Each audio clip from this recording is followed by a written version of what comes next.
Hey y'all. So look, I've been doing this series of empowering solo travelers that I have met. These people who the experience of interacting with them has forever changed me as a person, impacted me greatly, made me feel some kind of way in a good way. Ain't no sense in me holding on to them people who piss me off. Like that's just reality, right? But the people who really like did something that like was to me extraordinary in our experience, like wasn't just a passing thing, but it was something that was wonderful, just really, really wonderful. And this one I want to dedicate this to a few women that I met in Peru. One, I guess she was a girl at the time, right? I can't remember exactly, but I think I want to say that R was maybe 18 ish. I think she was 18, and she was had the task of trying to help me learn Spanish. And she is now a world traveler herself, has been in many places and done some amazing things. I think she like scuba dives and she does a lot. She dances. She's like really big and she dances and just phenomenal. But this amazing young person, I want to specifically like shout her out because I'm going to say I was still a real novice traveler when I was in Peru. I learned a lot during my 2-month experience in Europe. But in Peru, oh wow.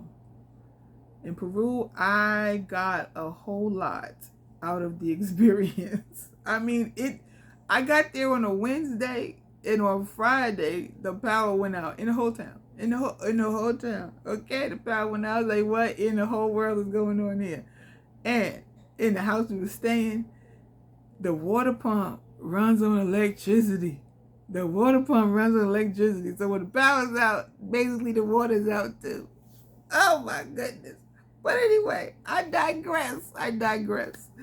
Oh, wee. Peru was a learn. It was a that was where I really cut my teeth, like in Peru with travel. So anyway, the thing I want to credit this young woman with, besides helping me to learn some Spanish, because she did a great job with that, and yeah, I definitely credit her with my Spanglish abilities, and they're very minimal. They used to be a little bit better, to be honest. They used to be a little bit better. But what happened is, if you don't use it, you lose it. So I still can hear a lot of things and pick up some stuff, but I never was really good with actually speaking the language. I could go to the market and say like some real basic stuff, but you can get away with stuff. And when you don't know language, all you really need to do is like point and nod and stuff, like wherever you are. But during this experience in Peru, the reason why I credit R is because I went to visit her at her family's home in the main town. So I was in like the beach town called Pimentel, and she lived in Chiclayo. So if you were taking a bus, you would take it into Chiclayo and then take like a taxi, or yeah, basically a taxi into Pimentel, to the area where I was. And so I went to visit her, and I took the local transportation, which they call a combi, which is like a van, and a bunch of people pile in there, and they make certain stops or whatever. So I took a combi going there, and then coming back, it was like I want to say it was a Sunday, and I went to take this. The combi wasn't running, and they have this other thing where you can do the like a car, like everybody's in the like packed into the car or whatever. And so I went to take it, and when I came back like on Monday to class, and I was telling her about my return experience and how they basically gave me the gringo tax, or in my case the gringa tax, because you a foreigner, they're gonna tax you, they're gonna try to charge you more or whatever. And so I was told by R, she was like, cinco soles, nada más. Like, you pay 5 soles, nothing more. Like, this is what it costs, and you tell them just like that. And I was like, okay, without any confidence. But let me tell you, that lesson right there, when she like basically said, be bold when you tell them, that saved me money for the rest of my time, my rest of my 8 months in Peru.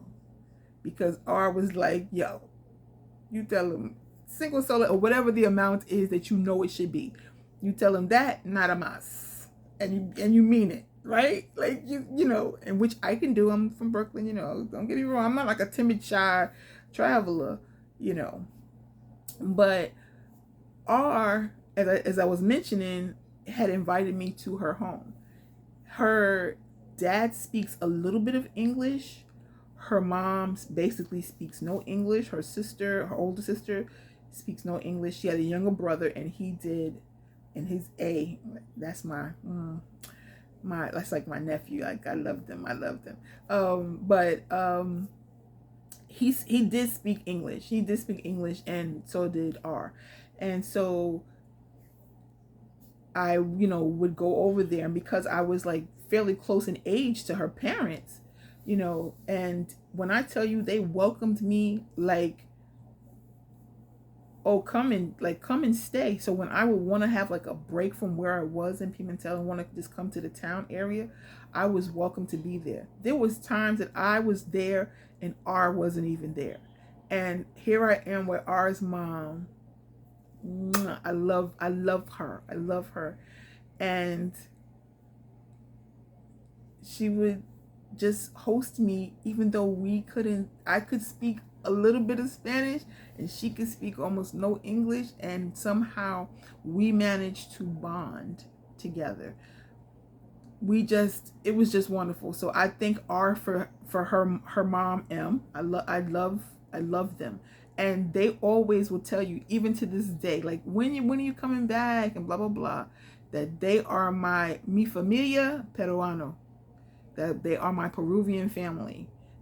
I love them, love them, love them. So are so significant in my experience there and how I kind of conducted myself throughout Peru and other places. So I thank R like just immensely for that. And her mom for all the hospitality, her father too. And again, we keep in touch on Facebook so I can keep up with what's going on with them. But oddly enough, I got a message, and I want to say the message came, I don't know if it came from R or her mom. I can't remember who it was that messaged me. Or if it came from A directly, the R's brother. But it was basically like he was going to be in the New York area. I was out of the country. I was not here. He was going to be in the New York area, and the Airbnb that he had planned to stay at had fallen through, and he already had the ticket, and it was just like a whole thing. And did I know anybody where he could maybe stay? And so I was like, well, I don't really, without me being there, I can't really recommend anybody in particular that I felt like it was going to really like look out or whatever. So I go to my parents. My parents, obviously, I'm 57. My mom is 77. My stepfather is older than that.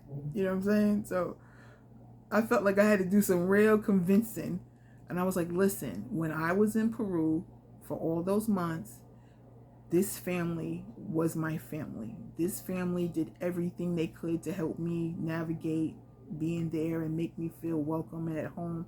They did so much for me, and I really want to be able to do something for them in return. And even though I'm not there, would you do this for me? And so my parents hosted A, and he has a bond with them, like they are like his extra, let's say grandparents. You know what I'm saying? Like he has a bond with them, and they're still in touch to this day.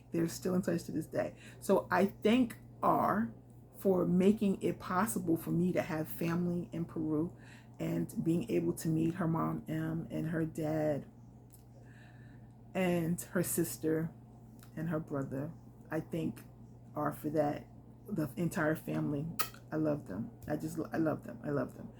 And they, even with our language barrier, like they always send me messages, that basically say a big hug, un abrazo, yes. So anyway, I appreciate them. So that's my first, big Peruvian woman that I wanted to shout out in this one. And the next one is at the place where I was doing the volunteer stuff. It was also like a language school opportunity, so we could learn some Spanish while we were there, and that's how I met R. And she was teaching Spanish to us. And then there was a woman who basically was like a house manager, and she kind of did like some cooking and stuff, and she did a variety of things. And this is V. And let me tell you, V was like, she was no joke. Don't play with V. V was used to get mad at me all the time for coming in her kitchen. Like I would be like, yeah, I had to use the stove. I needed to cook an egg. I was hungry. I didn't have time to cook at the house. I had to go this and I had to do that. And she'd be like nobody in the kitchen, in Spanish, of course, right? Because I don't think Vilma really spoke any English. Her husband, Jay, and she has 2 sons and a daughter, also fabulous folks. And I was able to go to their house. It was a holiday, and my friend who was there, my travel guru friend, he was there, and he was gonna be going there. I can't remember what holiday was it, Easter or something. Like I said, I was there for 8 months, so it was a good minute. And it was some kind of holiday. I don't recall exactly. Maybe it was Christmas. Now that I'm thinking about it, because it was fairly early, and I got there in the end of October, I want to say. So this was my first real opportunity to know V outside of the position she had in the same place where I was. We were sort of, I was volunteering, and she was working. But she was this phenomenal woman, and her husband was great, too. We still keep in contact. I'm telling you, I just met some phenomenal folks. But they lived in this like really well known, I guess you would say, barrio, like a neighborhood that was where people were economically depressed, right? Like they were experiencing, tough financial times. Okay, so this area was known for that. And she ran like a program, like a social program that aided these women, a lot of women in domestic abuse situations, a big issue in a lot of countries. And Peru was no different. And she ran this social program for women to help them to get out of a bad situation, and also to learn some new skills and to feel empowered. She was a boss. She was a boss chick. I was like, whoa, I didn't know V was like that. But yeah, V was about her business. And I appreciated her. I mean, I appreciated who she was, like, and what she was doing as a social worker. I was like, yo, you might not have the degrees, but you are doing the work. You are on the ground. You've created this grassroots organization, and you are making a difference in your community. And like, to me, that's everything. That's everything. Like that's like how I live, like what I feel. Like I'm just all about that. So yeah, I was able to help support some of the different things that she was doing, and I was so grateful to be a part of it. To be able to participate in something that she was spearheading was just amazing. So shout out to you, V. I hope now, see, if she sees it, she still wouldn't know. She still wouldn't know that I'm talking about her. But her husband Jay, or her son A, if you are following me, I'm gonna make sure I put this on my Facebook page, because if they're following me, then I'm talking about your wife, your mom. I'm talking about V, because V is everything, everything. And that's not to take anything away from y'all. Y'all are good people too. Y'all good guys. But V, you are right with me. You are all right with me. So I just wanted to touch on those particular women that I had encountered in my Peruvian experience. It was wonderful. Um, it was wonderful. I can't say enough. Honestly, I can't say enough, and I would love to go back. But I think that another thing that I want to be real clear about is that when you are traveling like short time and you're like a tourist and you're only going for the tourist sites, you miss so much. You don't have the opportunity to really see the day to day that folks is going through and what they're experiencing. Let me tell you, I one of the most like poignant memories I have from my time in Peru, and I have several because I while I went to other places in Peru besides this beach town I was in, Pimentel. But I remember being on a van, a combi, and there was some construction on the road, and so we had to make some turns onto roads that we don't normally do. So we went like sort of through one of these barrios, and there was a woman sweeping, and I'm looking, I said, is that a dirt floor?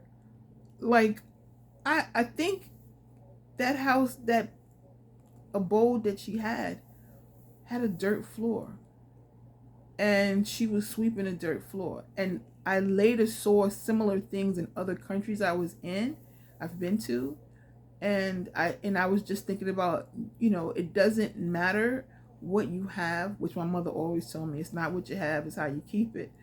But my mother said a lot of stuff, so you will hear me quoting my mom. I keep telling her she should have her own channel because she's just like got everything in there. But it just reminds me that no matter what you have, take care of it, value it, treasure it. And just because you have it today doesn't mean you'll have it tomorrow. But whatever tomorrow brings, take care of it. If it's, hopefully it's goodness. It's something that's taking you to a higher height. Like, you're able to move up or something. I pray that everyone has a safe and quality home to live in and clean water to drink and are able to have educational opportunities and such, right? And they don't have to be subjected to, things like FGM and early marriage and all that kind of stuff. This is my hope, for it, and to see women working towards that. But I always think about that woman sweeping. It was a younger woman sweeping that dirt floor, and I was like, there, but for the grace of God go you and I. Like, that could be me.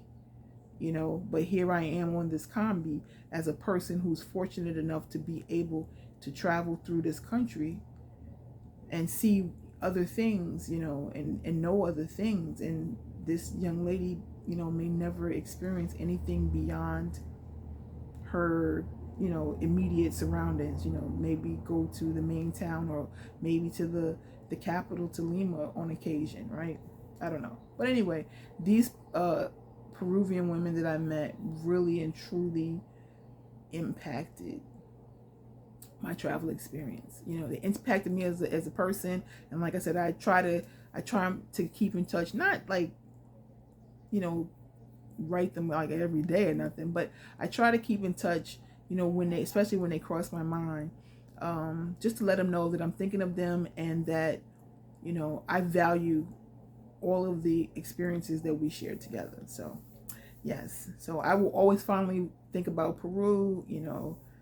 Peru feels like home in so many ways. There's so many places that I enjoy being. My favorite place, which I'll probably talk about in a future video, is Cajamarca.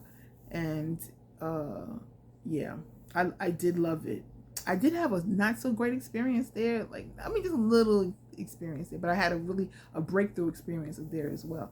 But yeah, we walked into a church. It was like it was a Catholic church that I know, and the priest was up there, and he was saying like some really negative things about other groups of people, and I was just like, what? Like, ugh. I was disgusted. So yeah, that happened. But Peru in itself, I loved being there, and I would love to explore more. So this video is to my Peruvian friends R, and introduced me to her mom M and her sister M, and to V. Yeah, I know. I mean, I don't know that they would dislike me using it. I don't know if these people would dislike me using their names. I don't know. I'm just trying to give as much respect to them as possible, like for their own privacy. Like they know who they are, and I'm just telling you about some of the experiences that I was fortunate enough to have, and women I was fortunate enough to meet during my travels. And yeah, when I think of Peru, I cannot think of anything but these women, you know, and when I talk about my Peruvian experiences. So, yeah, I did enjoy Peru. I was there 8 months the first time. I think 8 months the first time and 3 months the second time that I was there. So, but these women, they stand out. They were phenomenal, and I appreciate them, and I salute them. I honor them in this video and telling the story about them, and the lessons that I learned. I learned from M that even though you may not be able to speak the same language, you can still communicate love. That's what I learned from M. And from V, power to the people. You know what I mean? V is like that warrior, that get her done chick. That's what she's about. Yes. And I appreciated that. I appreciated, like, she does the work. She does the work, and I love it. I love it. So, yes, thank you so much for sharing my Peruvian experience. I want to get down to the business of YouTube, okay? We need to tell Algo, last name Rhythm, that to push this out, to get it out to other folks. Why? Because it's helpful, because it's good work, it's inspiring, it's encouraging, it's motivating, it's informative. It is all the things that I want you to experience about travel, and encourage you. If you are a person who is inclined to travel, I would like for you to go and know that these are the kinds of experiences that you can have, and to be, you know, open to knowing that there are people out there that you will encounter that will change your life, change how you see things, how you feel about the world. So I hope that this has been helpful to you, and I appreciate you joining me along this road, this series that in my mind started out as one video and has turned into multiples. But I love it, and I guess I could probably say something about every country I've been to, because I've definitely met people, you know, who've impacted me. But there are just some that really stick out, and those are the women who I want to kind of salute in these videos. So thank you for watching. I appreciate you coming with me along this journey. And even though the ride may have been a little longer than I anticipated, like I said, one video is turned into multiple. I just want to say that there are so many inspiring, empowering people out there that you will encounter during travel. So think about it. If you're thinking, you know, then do it. If you weren't thinking about it, think about it. And if you're thinking about it, do it. Okay? So I want you to progress here. Okay. So with the business of YouTube, please like this video. It is very important. Algo, last name Rhythm, will not push anything out if you don't have some likes, some comments, and you don't share it. So please do all of the above. Please. I appreciate it. And watch to the end.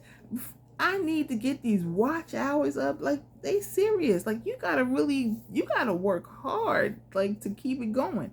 And right now I'm running on the fumes of excitement because it's new, but I still want to be able to continue to tell the stories, and to continue to share the information that I have acquired over this last, let's say, 15 years of travel.